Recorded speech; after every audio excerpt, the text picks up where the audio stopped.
Estamos aqui, como disse a Fernanda, mais do que professores da Escola da Cidade, profissionais que estão envolvidos nesse projeto Renova São Paulo, que reúne 17 escritórios de arquitetura, né? Muitos deles professores da Escola da Cidade, né? Todos eles envolvidos num projeto que vocês, de alguma forma, já conhecem também, né? Que é o chamado Renova São Paulo. Mas, muito mais do que trazer aqui alguns projetos, não é essa a ideia, mas sim colocar quais foram os princípios que nortearam o desenvolvimento deste concurso de arquitetura, que resultou na contratação desses projetos, e depois uma discussão a respeito dos caminhos que esse projeto encontrou, né? Ou em que momento ele se encontra hoje diante da alteração da política habitacional na cidade de São Paulo. E aí procuramos trazer com isso um debate a respeito deste momento bastante crítico em que se encontra esse projeto, que foi feito com uma série de intenções e que hoje se encontra diante dos dilemas do programa Minha Casa Minha Vida. Então, muito rapidamente, aqui São Paulo, cidade, município. Aqui vocês todos já conhecem essa informação, mas nós temos aqui em verdinho, a região central de São Paulo, basicamente os cortiços, né? As habitações submoradia na forma de cortiço. Vocês veem que ocupam a região do centro da cidade. Em amarelo são as favelas. Em laranja, os loteamentos irregulares. Então, esse daqui é um retrato muito explícito da situação das moradias subnormais em São Paulo, né? As favelas se concentram na periferia da mancha urbana, ocupando áreas frágeis, ambientalmente frágeis, como, por exemplo, os contrafortes da Serra da Cantareira, as áreas de mananciais, né, com a reserva d'água, ou a Zona Leste, que tem uma morfologia bastante complexa, muito mais complexa do que essa região central que fica entre os rios Tietê e Pinheiros. Bom, vocês conhecem muito bem isso. O que esse programa esse programa chamado Renova São Paulo, formulado pela administração anterior, trouxe, que foi um fato muito importante, foi o fato de considerar para o desenvolvimento desses projetos como unidade territorial básica de projeto a subbacia, né? Portanto, se estamos falando de projetos que vão tratar de urbanização de favelas, levar infraestrutura de água, fazer esgotamento sanitário, fazer a macrodrenagem, fazer a microdrenagem desses bairros precários, nada mais óbvio que a unidade de projeto, né, de análise e intervenção seja a subbacia. Parece óbvio isso, mas foi pela primeira vez que se pensou nesse recorte. Os recortes, a atuação da Secretaria de Habitação junto a favelas e áreas precárias sempre foi de uma forma pontual. Eu vou atacar esta favela, vou eliminar essa área de risco e vou desenvolver um projeto de urbanização para esse núcleo, né? Não tinha um plano geral mais amplo que compreendesse aquele núcleo favelado num contexto maior da cidade, né? Isso a Secretaria de Habitação.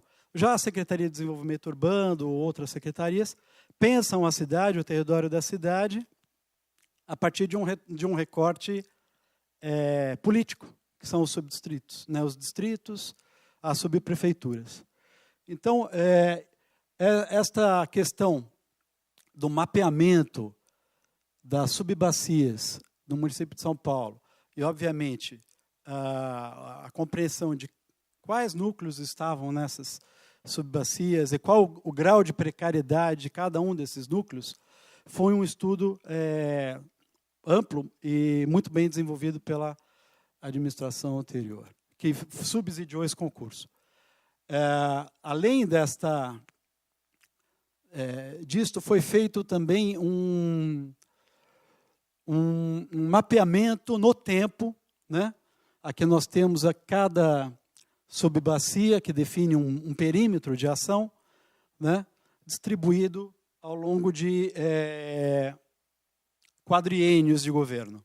Então, era uma proposta que se desenvolveu ao longo de 20 anos, não é isso, Mayra?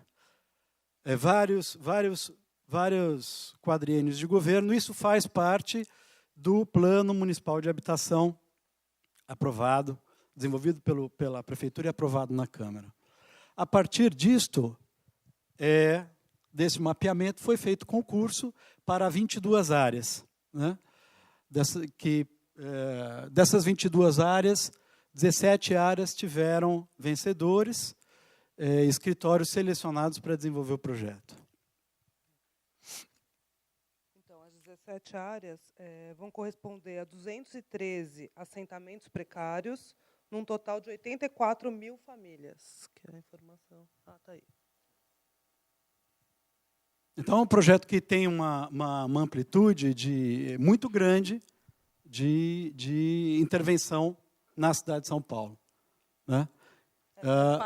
É uma etapa de um processo longo. Né? O início, a ideia é que ele fosse o início desse processo todo de transformação de todas as áreas de precariedade habitacional. Do Plano Municipal de Habitação. Essas seriam as primeiras 22 áreas e que depois seriam lançados outros concursos, outras concorrências para selecionar outros escritórios para desenvolver projetos para outras áreas. Enfim, aí vamos mostrar aqui muito rapidamente, porque não se trata de mostrar projeto, algumas propostas, na verdade são ilustrações de algumas propostas dos projetos vencedores, só para informar que, obviamente, não se tratava de um projeto somente de provisão habitacional ou resolver o problema habitacional nessas favelas, nesses núcleos precários. Tratava-se de um projeto de ação integrada, né, que integrava ações da Secretaria de Habitação com um projeto de urbanização de favelas, regularização dessas áreas, regularização fundiária, construção de novas moradias, projeto de infraestrutura urbana, projeto de macrodrenagem, projeto de abertura de novas vias, projeto de provisão de equipamentos públicos, de sistema viário, de mobilidade urbana. Portanto, eram projetos integrados. Todas essas equipes tinham que desenvolver um plano urbanístico para toda esta área denominada Perímetro de Ação Integrada, PAI.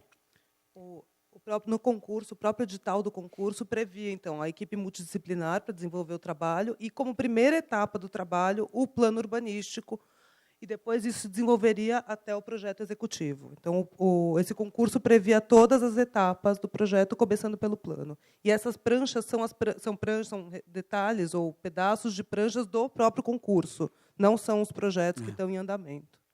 Então, nós percebemos aqui situações de microdrenagem, de macrodrenagem, de integração, né, das novas moradias a um espaço público organizado, sistemas de drenagem, retenção das águas. Né, aqui estão imagens de vários projetos, né, só para ilustrar um pouco a abrangência desse programa. Né? E o desafio, né, do projeto, porque realmente você tinha que conhecer a área e fazer uma proposta para aquela área. Então, você escolhia entre as 22 áreas, né, uma área para apresentar um projeto e tinha que fazer todo o projeto em cima mesmo do conhecimento que você tinha daquela área naquele momento. Né? Desenvolvimento das unidades habitacionais, mas sempre dentro de um contexto de integração de ações da prefeitura naquele território. uma coisa importante a destacar, independente da solução aqui, só para destacar que também foi importante nesse concurso a investigação dessas equipes a respeito de novas tipologias habitacionais, novas formas do morar contemporâneo, ou mesmo da inserção desses edifícios num contexto urbano existente, né? Percebe-se que a proposta era uma proposta que buscava rever, propor novos conceitos, novas bases para o desenvolvimento desses projetos. Nesse sentido, foram escolhidos projetos muito diferentes entre si e que permitem ocupações distintas e acessos distintos, conexões distintas das usuais, das que a gente estava acostumado a ver. Praticamente todos os projetos escolhidos propõem coisas que a gente não está tão acostumado a ver serem feitas na cidade. Bom, aí essas pranchas, como nós falamos, foi do concurso, a gente achou que seria interessante, só para explicitar um pouco mais, esta questão do plano urbano, que para a gente é uma questão central, né? Trouxemos aqui exemplo de 2 projetos, que nós vamos passar muito rapidamente. Essa daqui é a área Meninos 1, onde foi desenvolvido o projeto, onde a gente percebe aqui o padrão de ocupação, né?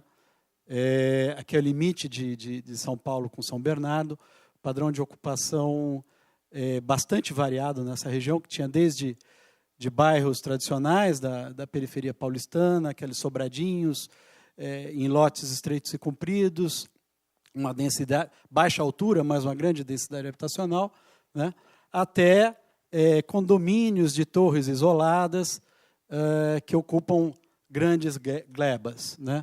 Assim como lugares, edifícios de provisão habitacional do Estado, feitos ao longo dos anos 80, 90 e 2000, né, até a própria ocupação dos córregos com as favelas, né? Além também da presença de indústrias e terrenos vazios em setores industriais em processo de desativação. Então, era um território bastante complexo e heterogêneo. Aqui, as favelas, propriamente ditas, né, a grande maioria delas, ou a totalidade delas, ocupando os córregos, ocupando o espaço das águas, né, na cidade. E o projeto, como previa a proposta, era um projeto que buscava integrar soluções de moradia com as soluções de macrodrenagem, retenção das águas pluviais, criação de espaços verdes, né? Vamos dizer assim, a retomada desses espaços dos rios para a cidade, a criação de um sistema de espaços livres, que se integravam nessa proposta de uma forma geral. Esses espaços livres se conectavam a outros espaços livres através de ruas arborizadas e que tinham um desenho específico de calçada, de arborização, que criavam uma estrutura de espaços livres públicos, né? Também, a partir da provisão de novas moradias, introduzindo também nesse processo novos usos, o uso comercial, por exemplo, a abertura de novas vias, a criação de novos equipamentos, né? A proposta possibilitava a criação de novas centralidades, né? Do reforço das centralidades existentes no bairro, como essa aqui, por exemplo, como a criação de novas centralidades a partir de uma intervenção nova, a construção de novas moradias, novos equipamentos, né? Então, a proposta que trabalhava sobre os usos que não só os habitacionais. e a proposta de novas vias, integração de pedestre, de transporte público, de extensão de vias já existentes, melhoramentos viários, né?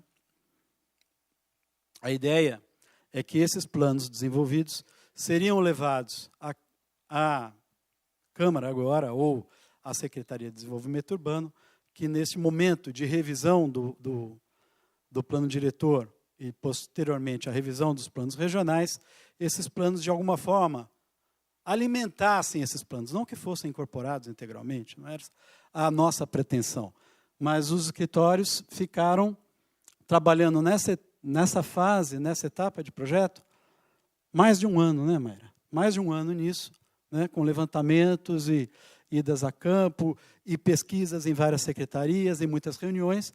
Então, era um trabalho que se entendia que poderia alimentar ou os planos regionais ou futuros planos de bairro. Um diferencial que o Luiz não comentou é a ideia de manter dentro do perímetro toda a população que precisasse ser realojada também. Então, a ideia era manter essa população dentro do próprio perímetro para não fazer deslocamentos, como a gente vê em outros projetos. Você vê que no projeto dele a demanda habitacional é atendida no próprio perímetro, não é isso, Luiz? Isso.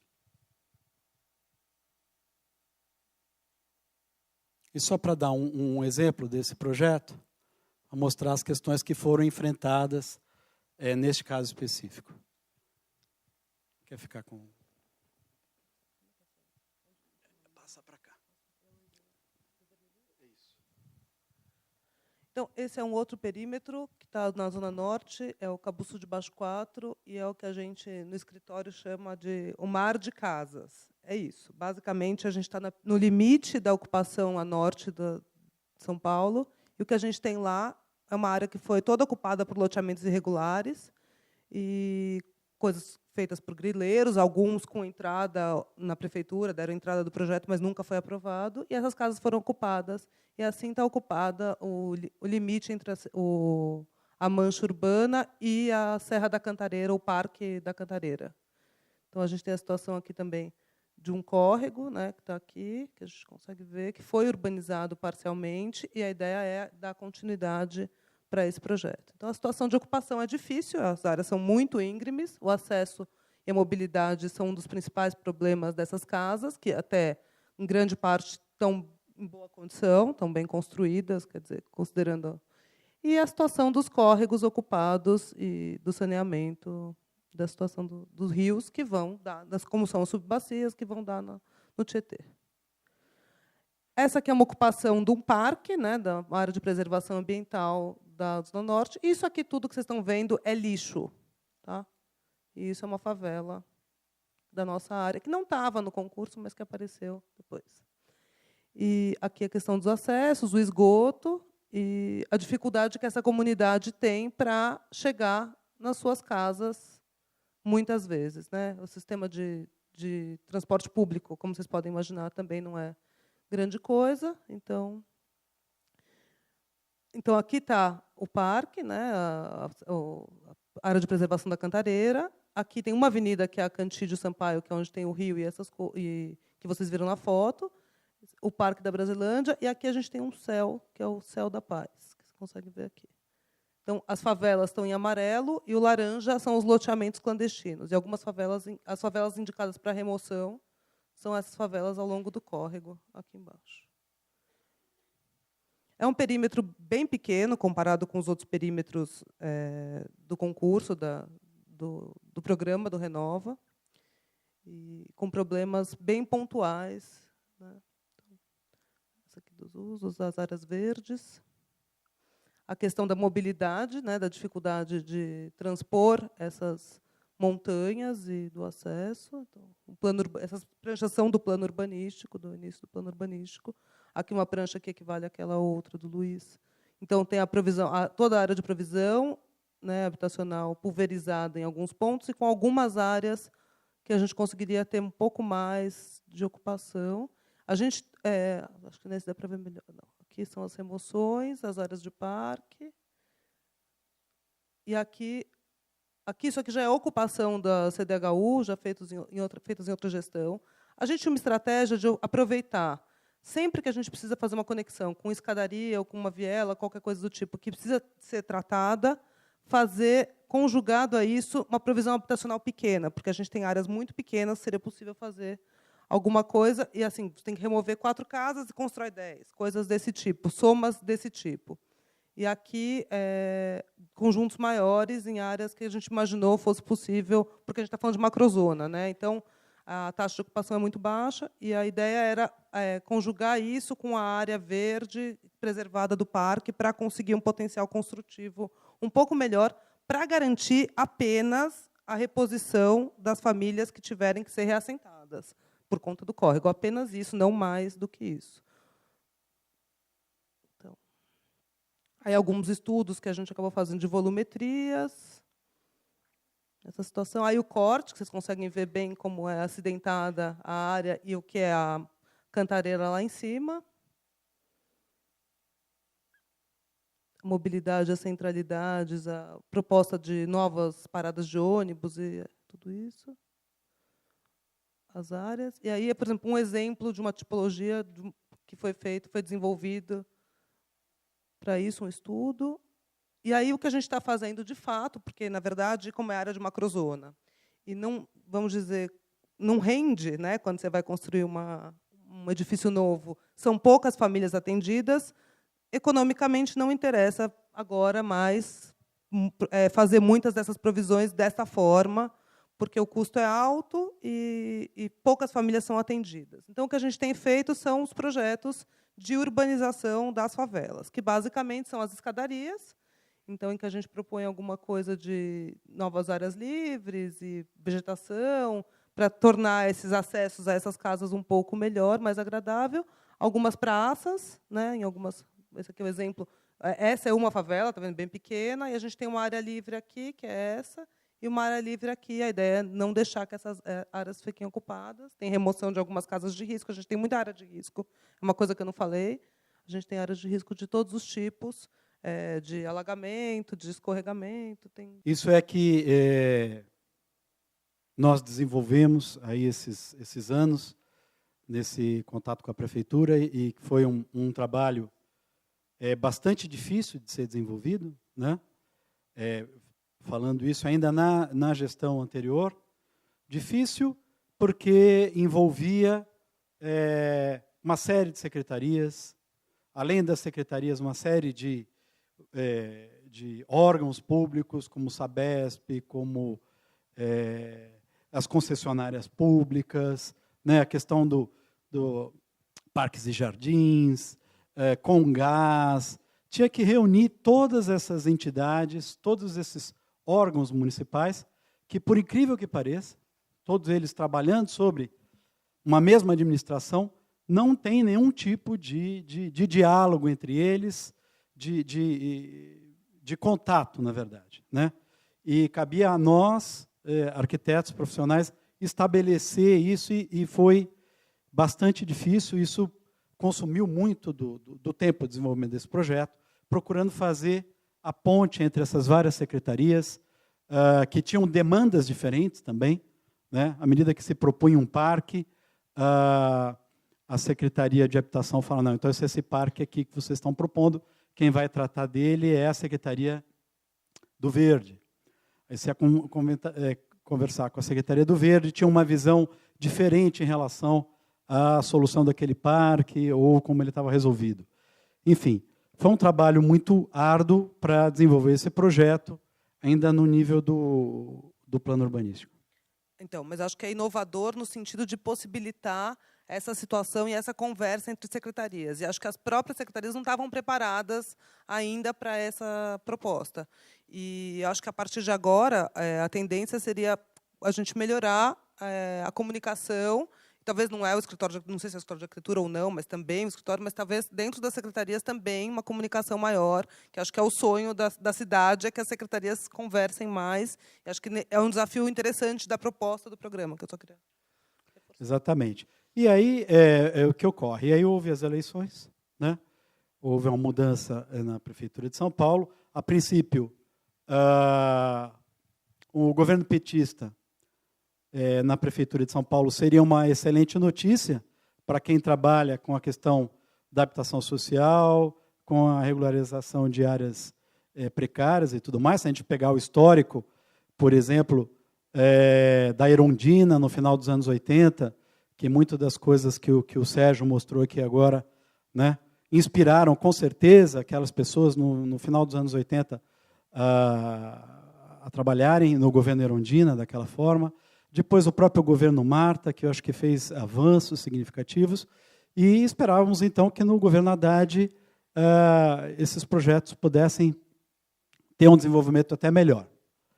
Ocorre que, infelizmente, foi o contrário, né? Acho que muitos já conhecem essa situação e a gente vai procurar trazer aqui, da nossa avaliação como arquitetos envolvidos no projeto Renova, quais são os problemas que atualmente travam ou entravam o desenvolvimento do projeto. Como vocês sabem, houveram para essa eleição acordos políticos, ajustes entre partidos, e a Secretaria de Habitação da Prefeitura de São Paulo ficou sob vamos dizer assim, a influência do partido Paulo Maluf, né? Que é dentro de uma estrutura de acordo alinhada que vem desde o governo federal até a instância do município, né? Desde do Ministério das Cidades até a Secretaria de Habitação. Isso, num primeiro momento, gerou uma paralisação do contrato, que durou vários meses, porque eles não sabiam o que fazer com esse contrato. E depois de vários meses, eles perceberam qual seria a potencialidade desses contratos e chamaram a gente para voltar a trabalhar. E aí, era voltar a trabalhar, mas sob outras condições, né? Na verdade, eu acredito hoje que eles aproveitaram a existência desses contratos em curso para desenvolver projetos que eles pretendem desenvolver, e não exatamente a continuidade das propostas que vinham no programa Renova São Paulo. A primeira coisa que aconteceu foi os planos urbanísticos desenvolvidos até então foram para o fundo da gaveta e parece que vão permanecer lá no fundo da gaveta indefinidamente. Já foi um grande desperdício de trabalho e de conhecimento a respeito dessas áreas. A impressão que a gente tem é que, assim que eles assumiram a gestão, eles perceberam, quer dizer, muitos dos técnicos continuaram, né, de uma gestão para outra, e, ao se deparar com os nossos planos, olharam para aquilo e falaram: gente, é muito difícil implantar esse negócio, né? Dessa forma, a impressão que dá é essa, assim. Então, começar a procurar outras formas de se produzir habitação para essa demanda, né? Mas que não necessariamente a questão das propriedades dentro do próprio perímetro. Acho que a questão da reimplantação exige um esforço grande de muitas secretarias, de muitos órgãos e de uma agilidade jurídica que também a gente não conseguiu ter, porque eles querem fazer as casas na gestão, né? Acho que tem um entrave primeiro, que é esse. Não é fácil fazer isso em uma gestão. Bom, aí entrou, então, a questão dos números, exatamente. Né, o prefeito, logo, já de promessa de campanha, e já nos primeiros dias de governo, falando que pretende entregar 50, 55, não me lembro mais, 1.000 unidades residenciais até o final da sua gestão. Né, e percebeu, então, que nesses contratos do Renova São Paulo, tinha, se não me engano, alguma coisa aí como mais de 10.000 unidades habitacionais contratadas. Né? Só que a nova modalidade de desenvolvimento de projeto habitacional atual na Secretaria de Habitação é a Minha Casa Minha Vida. Então, nos foi colocado esta questão. O projeto teria que ser desenvolvido agora sob novos parâmetros de projeto, que é o projeto Minha Casa Minha Vida. A primeira coisa que acontece com essa Minha Casa Minha Vida é a total desassociação da ação de projeto e construção de novas moradias de outras ações de outras secretarias de outras ações no território, né? Você isola totalmente, você vai tratar somente da questão da provisão habitacional. Essa é a primeira coisa e em si já é um prejuízo bastante grande, que lembramos que a ideia era de fazer um plano de ações integradas naquele território. Você passa agora, então, a ter o programa Minha Casa Minha Vida, que responde aos projetos habitacionais, e o programa PAC, né, os pacotes de aceleração do crescimento, que respondem aos projetos de infraestrutura, urbanização dos núcleos, favelados e tudo mais. Quantas outras propostas viárias, de mobilidade, de alteração de uso, essas, então, ficaram realmente todas elas no esquecimento. Em relação à questão do programa Minha Casa Minha Vida, nós fizemos aqui um esforço de tentar trazer a nossa leitura a respeito desse programa e o que a gente entende que poderia ser uma contribuição desses escritórios que estão trabalhando nesse projeto em relação à possibilidade de revisão desse programa, entendendo que um programa importante, como esse de fato é importante, mas que pretende resolver a questão habitacional do Brasil inteiro, né, numa canetada só, numa forma só, né, dentro de um único modelo, não é possível, né? E que ele deveria sofrer ajustes significativos em todos os lugares onde se implanta, né?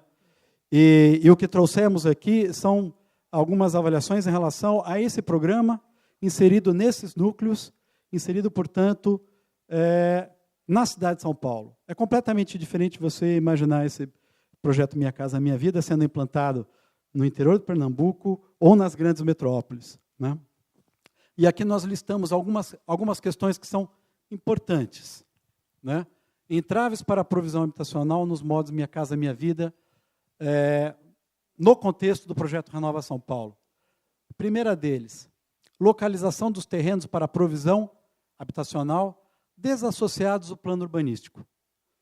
Esse é um problema, primeiro, e muito grave, porque nesse programa Minha Casa Minha Vida, que é uma associação entre a iniciativa privada e o poder público, para, de uma forma agilizada, prover habitação social, cabe ao poder público, no caso a prefeitura, a indicação da demanda, ou seja, a indicação da população que deve ir para estas novas moradias.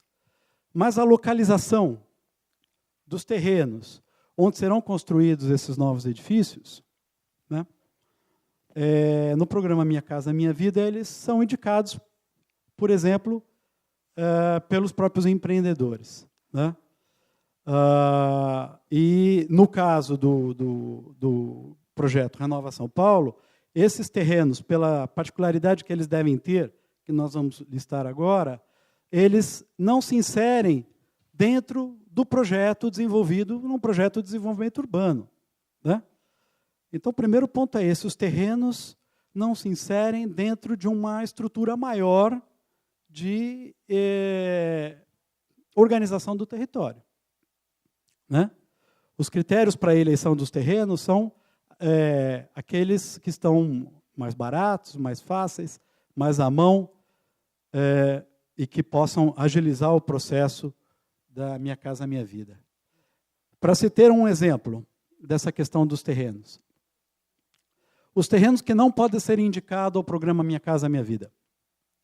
Terrenos invadidos, é a primeira situação, né? O terreno, para ser um terreno do projeto Minha Casa Minha Vida, tem que ser um terreno desocupado, bonitinho, limpinho, cercadinho, sem nenhum problema, né? Nós estamos fazendo aqui projetos em áreas frágeis, trabalhando com córregos, com áreas de grande declividade, córregos invadidos, áreas públicas invadidas, um programa de urbanização de favela associado à provisão de novas moradias. Como é que nós vamos descartar os terrenos que já estão ocupados? É um fato gritante. por si só, desassocia a provisão habitacional dos programas de qualificação ou requalificação daquele ambiente. Outro ponto, as áreas públicas de uso comum em loteamentos, né? A prefeitura ela é proprietária de terrenos, né? E aqueles terrenos que são destinados ao município de São Paulo na forma de áreas livres, nos parcelamentos dos loteamentos, esses terrenos também não podem ser indicados ao programa Minha Casa Minha Vida.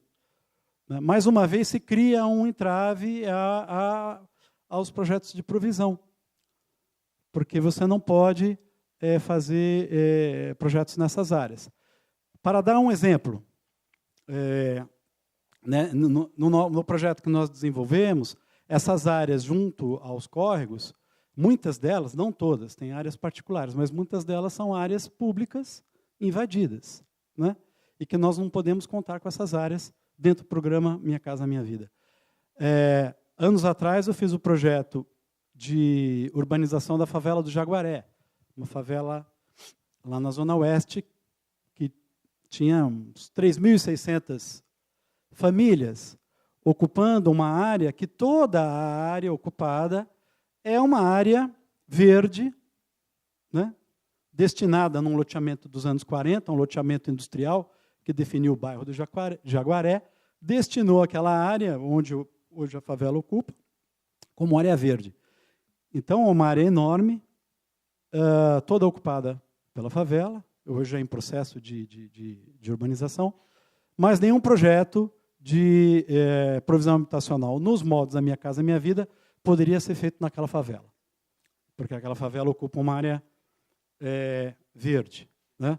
Obviamente que esses projetos eles procuram restituir na sua grande maioria as áreas verdes como áreas de uso e de bem comum para a população, né? Mas parte dessas áreas poderiam ser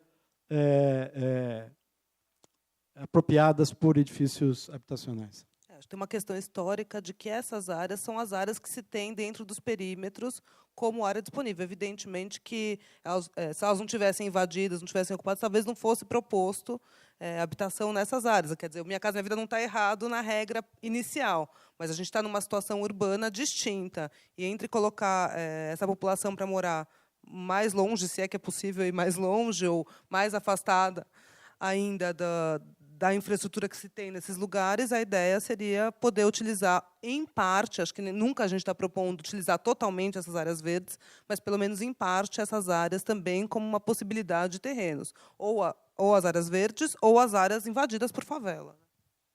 E problemas também relacionados à questão de terrenos já desapropriados, mas que o pagamento dos terrenos está sendo feito da forma de precatórios, por exemplo, elimina a possibilidade desse terreno fazer parte do programa Minha Casa Minha Vida, porque precisa-se que o terreno seja pago imediatamente ao proprietário, seja por desapropriação, né, para que se dê a integração daquele imóvel no programa financeiro do programa Minha Casa Minha Vida. Outros problemas. O programa Minha Casa Minha Vida não permite o uso misto. Num mesmo lote, você misturar o uso residencial com o uso comercial, por exemplo, o uso residencial com uma creche, com um equipamento público, né? Então, isso nos parece uma questão central quando se fala da adequação de um programa habitacional a uma cidade como São Paulo, né? Onde se busca trabalhar com altas densidades e obter o maior rendimento social, vamos dizer assim, o rendimento social possível daquele terreno.